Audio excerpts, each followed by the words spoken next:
Se tem uma coisa que está presente na maior parte das obras, principalmente de ficção, é o famoso artifício do flashback. Aquela manobra de contar o passado de um personagem ou de determinado evento para a gente se situar melhor na história. Existem inúmeros exemplos excelentes do uso desse artifício no cinema, em séries, desenhos animados e principalmente em animes e mangás. É claro, no ocidente a gente tem, isso sendo usado várias vezes, como por exemplo o Poderoso Chefão 2, que boa parte é contando o passado do Vito Corleone, Don Corleone, que é o Marlon Brando no Poderoso Chefão 1. Mas eu nunca vi o flashback ser tão utilizado como nos animes e nos mangás. É praticamente usado de forma abusiva. A gente entra no anime sabendo que vai ter em algum momento um flashback de um personagem ou alguma coisa do gênero. E os passados e flashbacks que talvez a gente lembre com um pouco mais carinho e um pouco mais de clareza é com vilões, antagonistas. Afinal, quando a gente está acompanhando o protagonista, o mocinho da história, o herói, a gente meio que vai vivendo a vida dele com ele. E sim, ele pode ter um flashback do passado dele e tudo mais, mas parece que é tudo uma coisa só. Enquanto um flashback de um vilão, ele tá ali para explicar as motivações dele e a personalidade dele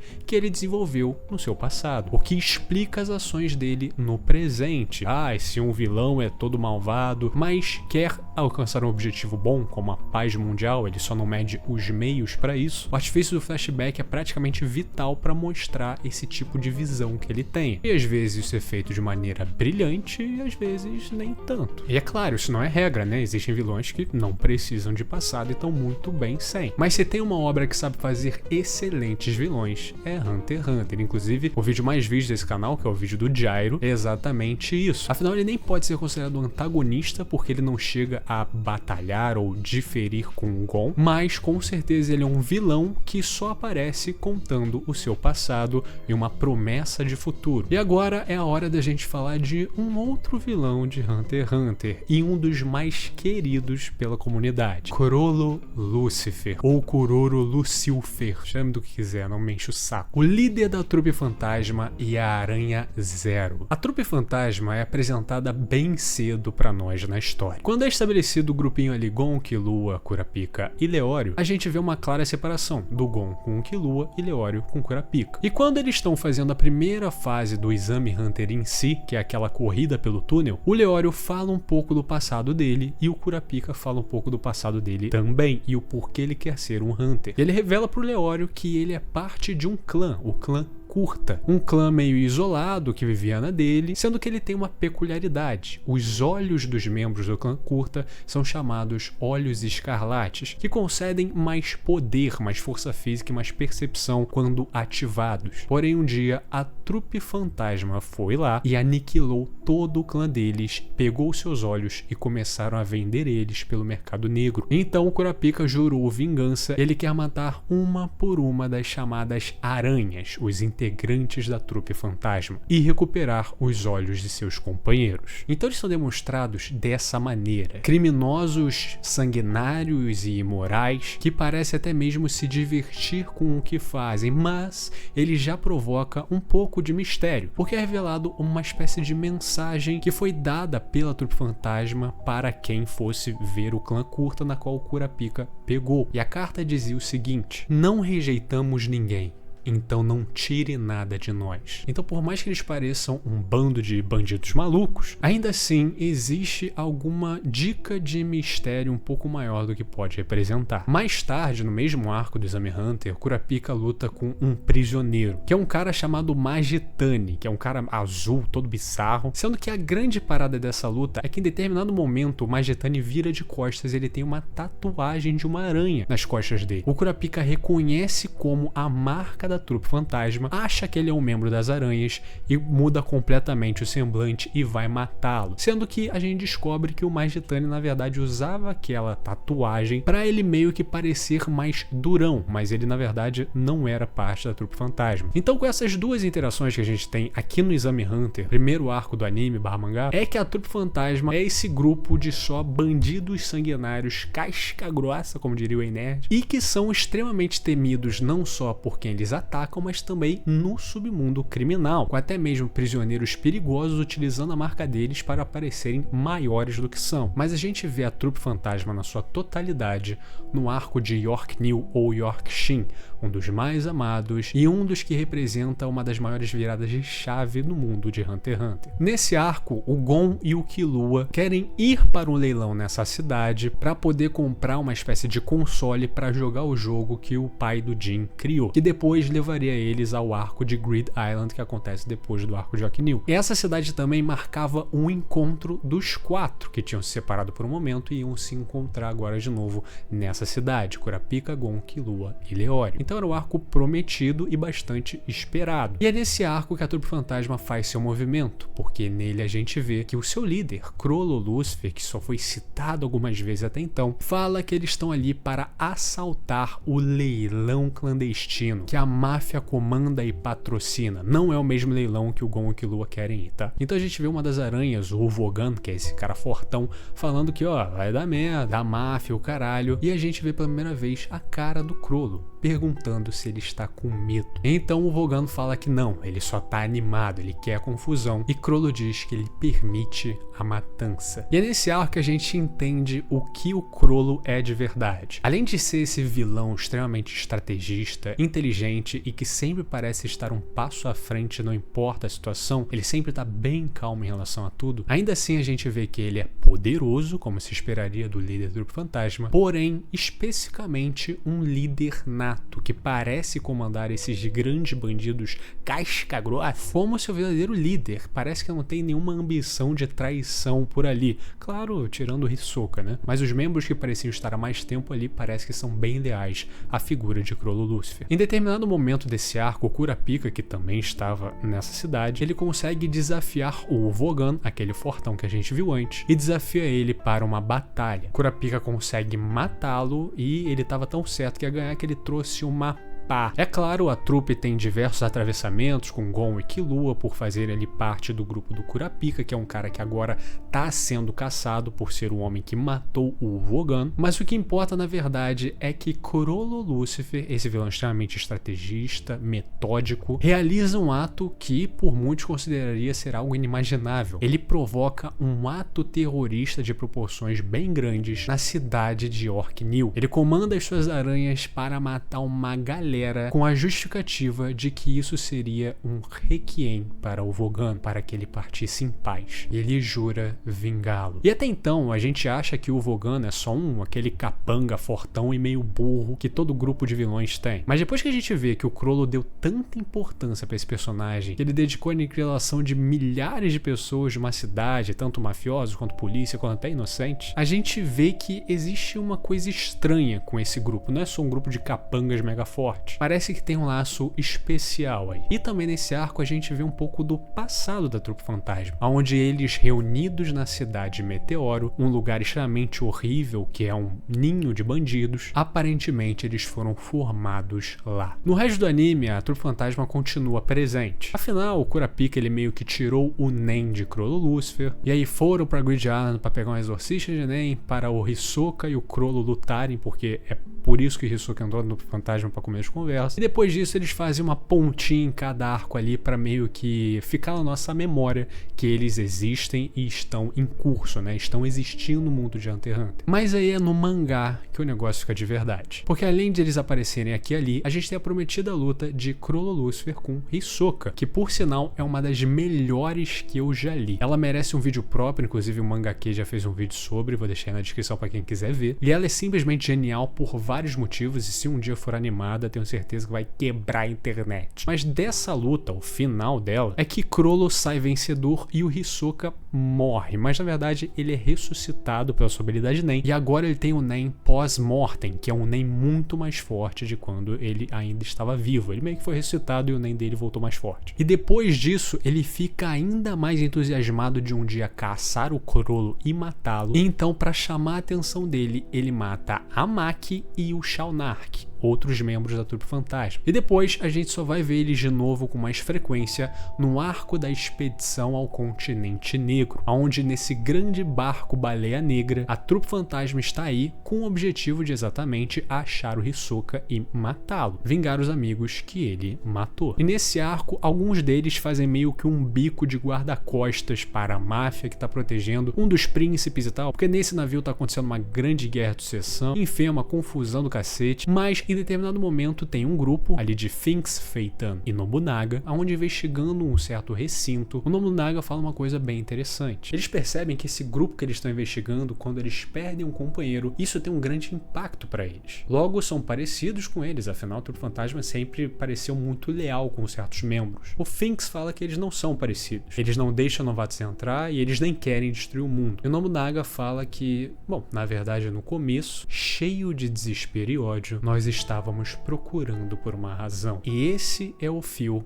que leva a gente para o flashback definitivo da Trupe Fantasma e especialmente de Kurolo Lucifer. Lembrando que a Trupe Fantasma fez sua primeira aparição no capítulo 55 e a gente só vai ver isso no capítulo 395. Ou seja, o Togashi levou o tempo dele para escrever essa porra. A gente começa a ver uma cidade meteoro do passado, com uma fita VHS sendo jogada e falando que achado não é roubado. Depois disso, a gente vê os membros da Trupe Fantasma mais jovens, pegando essa fita e falando que, pô, eles esperam que seja um anime, um negócio maneiro para eles verem, e que eles têm que fugir de lá, senão eles vão ser pegos. E então a gente vê o Vogan e Maki, também bem jovens, dizendo que ele não vai pegar leve, ele vai matar todos eles e que é para eles entregarem a fita para ele. Eles começam a sair na porrada pela fita, então o Chrollo sai correndo com a fita até que ele é abordado pelo Finks e pelo Feitan, também bem jovens, e uma motinha sucata, na qual o Finks ameaça o Chrollo de dar a merda da fita para ele. Chrollo entrega a fita para ele, mas na verdade era uma outra fita, uma fita de aula de língua estrangeira, e a verdadeira fita tá com ele bem segura. A gente vê ele indo para o que parece ser o melhor estabelecimento dessa cidade meteoro, que é uma cidade sucata, aparentemente uma grande igreja intocada pela poluição, criminalidade dessa região. Ele é recebido pelo padre e as pessoas que estão trabalhando na igreja estão falando que mais e mais crianças estão sendo sequestradas. Tá perigoso andar pelos arredores sozinho. E então nesse momento que a gente tem realmente a lore da cidade meteoro sendo explicada pra gente, dizendo que o povo da cidade não tem status social. Oficialmente, eles nem existem. Isso faz com que ataques maldosos fossem direcionados aos moradores. Centenas morriam todo ano antes da cidade ganhar proteção em troca de prover recrutas à máfia. 70% das vítimas eram crianças com menos de 15. Com o desenrolar da parceria, moradores mais velhos desenvolveram poderes de Nen, e a lei da retribuição foi estabelecida. Apenas a vida pode pagar pela vida. Vamos aceitar qualquer coisa que deixarem aqui, mas não levem nada de nós. Os aranhas estavam engateando quando a cidade dos medrosos se tornou a cidade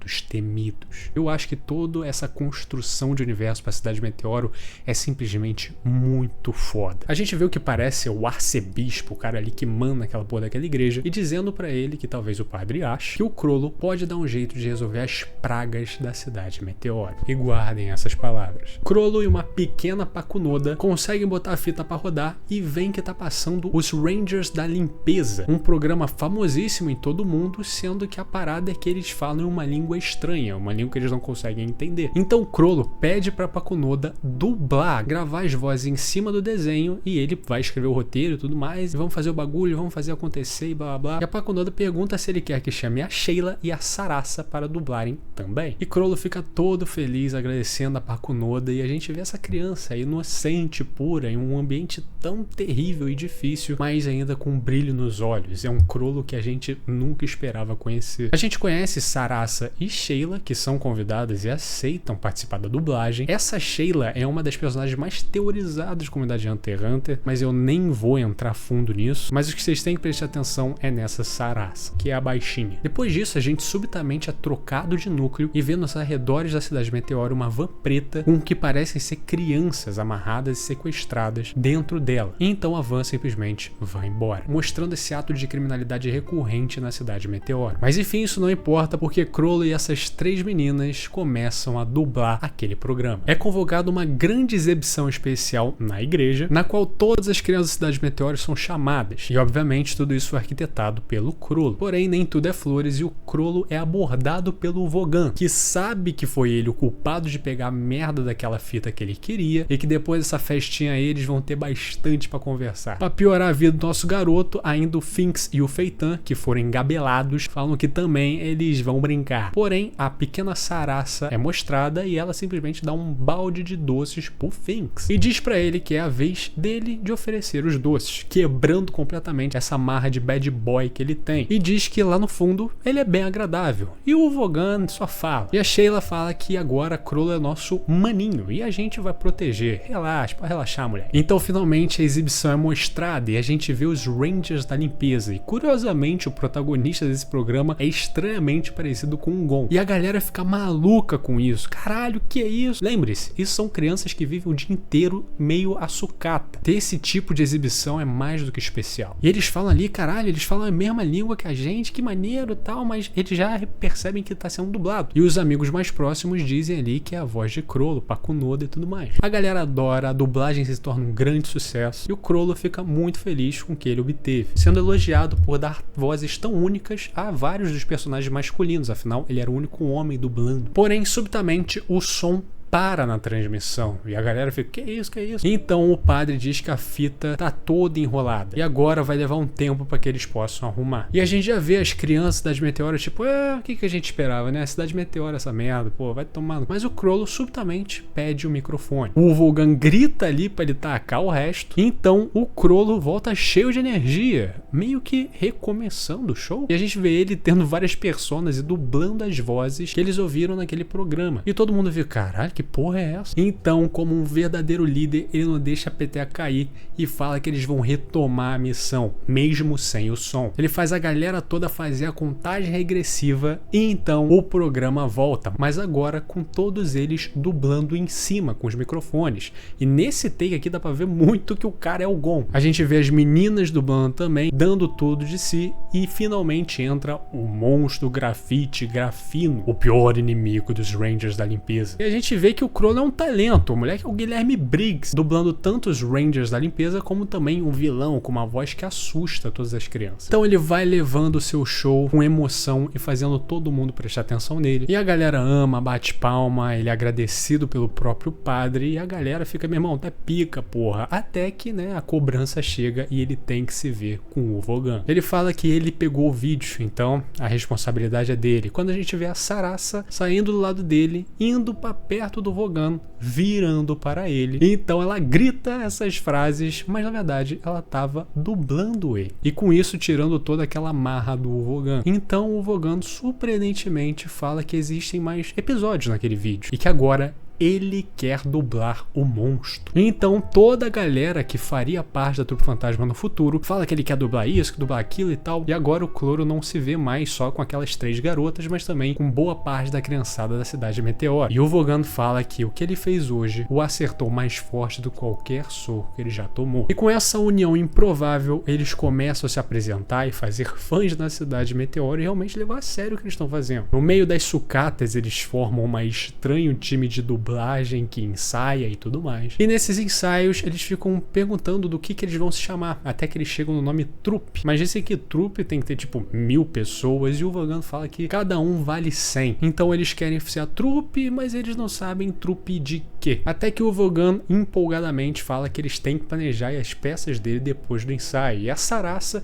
diz pra ele que ele realmente está levando isso a sério. E o Vogan fala que realmente agora ele pretende continuar. E Krollo pergunta pra ele o que ele pretende. Eu quero que a gente se apresente em todo lugar e eu me torne o maior vilão do mundo. Se referindo, é claro, ao vilão que ele dubla dos Rangers da limpeza. Mas isso toca ao Krollo. E é uma frase que vai fazer bastante sentido no futuro. E em um dos seus muitos ensaios, a Sarasa aparentemente não chegou. E Finks fala que é a vez dela de levar o lixo. Então ela foi. Já que é só virar a esquina e ir lá, tá tudo bem, né? Não tem com o que se preocupar. Então a gente vê a Sarasa inocentemente indo jogar o lixo, passando pelas sucatas e tudo mais, dizendo que ela tá animada de memorizar as falas dela, mas a gente vê aquela mesma van preta, dizendo que a segurança aqui tá ficando cada vez mais apertada. Porém, Porém, eles já bateram a cota. Pagar o governo não vai ser um problema. Mas vamos pegar um só por diversão. Podemos nos soltar e curtir uma boa caça na cidade Meteoro. E é aqui que o bagulho fica de verdade. Toda a criançada tá esperando ansiosamente mais uma das apresentações dessa formada trupe. E o Crollo aparece para fazer um pronunciamento. Ele fala que o show agora vai ter que ser adiado. Afinal, a Sarasa tá desaparecida desde ontem. Era para ela ter voltado, mas não voltou. E como o sequestro de crianças vai aumentando, eles não podem saber o quão terrível é essa situação. E por causa dele ter deixado ela sozinha e tudo mais, ele assume total responsabilidade. E agora eles vão se focar em encontrar a Sarasa. Mas ao invés de vaias, ele recebe apoio da criançada, dizendo que eles vão encontrar a Sarasa também, já que ele é o heróico Ranger da limpeza que fazem eles ter o seu show toda semana. E o Vogan no meio da plateia fala também que eles vão alistar todo mundo e a gente vai procurar essa porra. Geral se une para encontrar a Sarasa. Finks dá a moto pro Uvo pro Crollo ir junto e o Crollo, chorando, diz ali que eles têm razão. Agora é hora de encontrar a Sarasa. Então o Vogan sai pilotando a moto do Finks em busca de qualquer tipo de pista de onde ela possa estar, até que eles acham no meio da rua o cordãozinho de coração que ela tinha. Eles pegam o cordão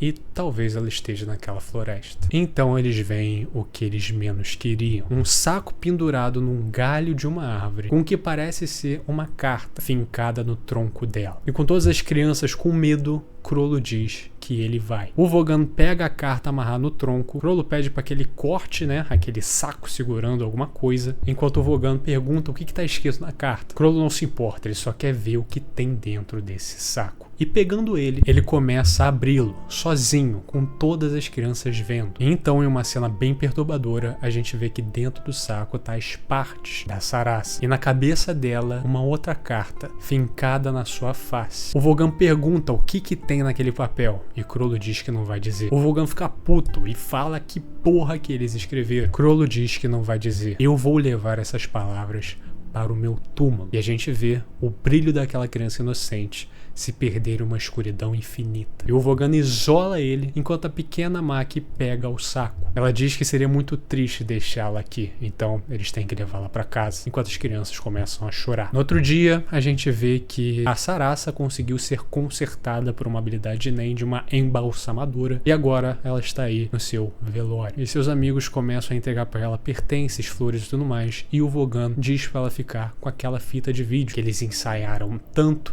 e tanto dublavam para tantas crianças da cidade Meteoro. E no túmulo dela, Crollo e o Vogan têm uma conversa, onde Crollo pede para que ele espere por 3 anos. Quando eu tiver 14 anos, serei capaz de resolver tudo, um sistema próprio para a cidade, assim como meu próprio poder. O Vogan não quer esperar, ele não faz sentido, e diz que 3 anos não vai dar nada, mas Crollo disse que vai sim, afinal, estamos passando por uma revolução das comunicações. E uma vez que a infraestrutura estiver pronta, pessoas ao redor do mundo poderão se conectar na velocidade da luz. Isso vai ser uma mudança enorme. O Vogan não entende o que ele está falando, e ele diz que ele tem certeza que os assassinos gravaram o que eles fizeram. A cena do crime foi organizada para transmitir uma mensagem. Foi como a nossa peça e aquelas bitucas de cigarro em que pisamos eram provavelmente do lugar de onde filmaram. Se as pessoas ouviram sobre um jeito de apresentar sua arte para o mundo, não tem como eles terem resistido. Mas ele diz que até por meios de comunicação instantânea e fronteiras vai ter regulamentos. Então esses caras vão ter que achar brechas. E com esse novo ambiente não será diferente, porém eles criarão essas brechas. A cidade de Meteoro será como um porto seguro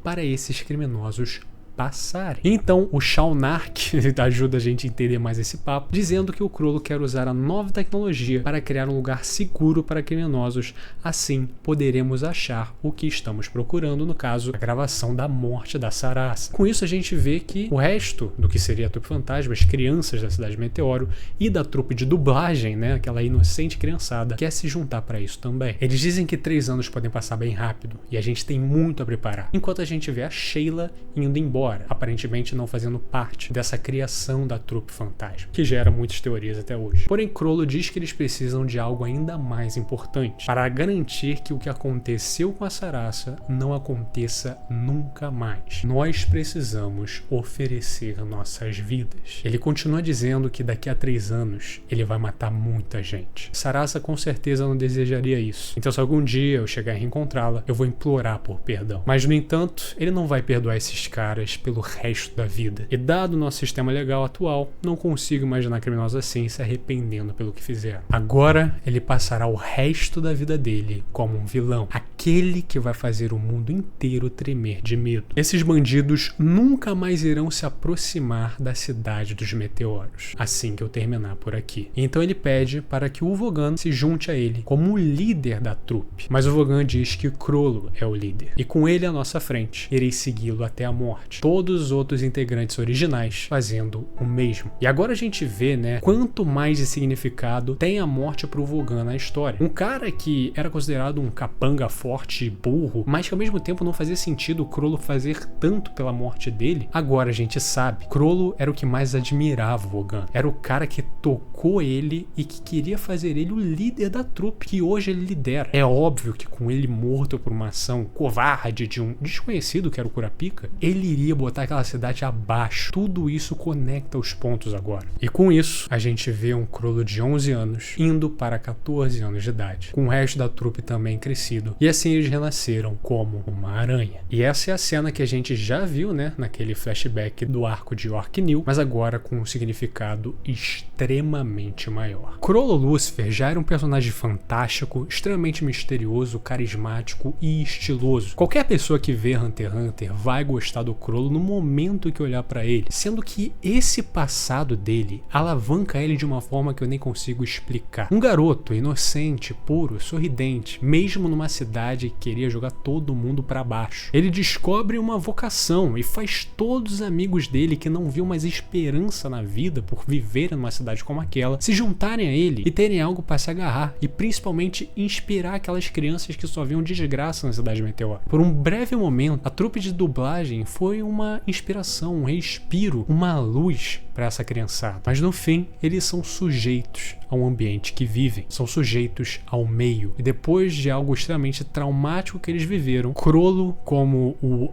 líder da trupe de dublagem, agora se torna um líder ambicioso de uma trupe de criminosos, fazendo que a cidade Meteoro nunca mais seja atacada ou tocada por outros criminosos, por eles serem 10 vezes piores. Se você tocar na cidade Meteoro, você vai ter um problema com a trupe fantasma e você não quer ter um problema com eles. A gente começa a entender porque eles são tão sanguinários e viscerais a ponto de aniquilar um clã inteiro e roubar seus olhos para vender no mercado negro. Claro, nada isso justifica, obviamente, mas isso dá um significado muito maior a só uma trupe de assassinos malucos. Há uma história ali. E realmente, aquele bispo não estava errado. Chrollo realmente eliminou as pragas da cidade Meteoro. Ela ainda continua sendo uma cidade merda envolvida em sucata? Sim, mas agora nenhuma criança mais é sequestrada naquele local. Chrollo conseguiu o que queria. E também a gente descobre que a trupe fantasma ainda está no seu objetivo. Eles querem ter a posse daquela gravação da Sarasa. É o que eles buscam e é o porquê eles são tão ruins. E eles não vão parar de ser até conseguirem pegá-la. E o Togashi adora, por algum motivo, essa alegoria da fita ter um significado muito pior. E o Hakusho, o Sensui, que é o vilão final, ele meio que virou um super vilão depois de ver uma fita que continha todos os crimes do mundo. E essa fita da Sarasa parece algo bem parecido e conversa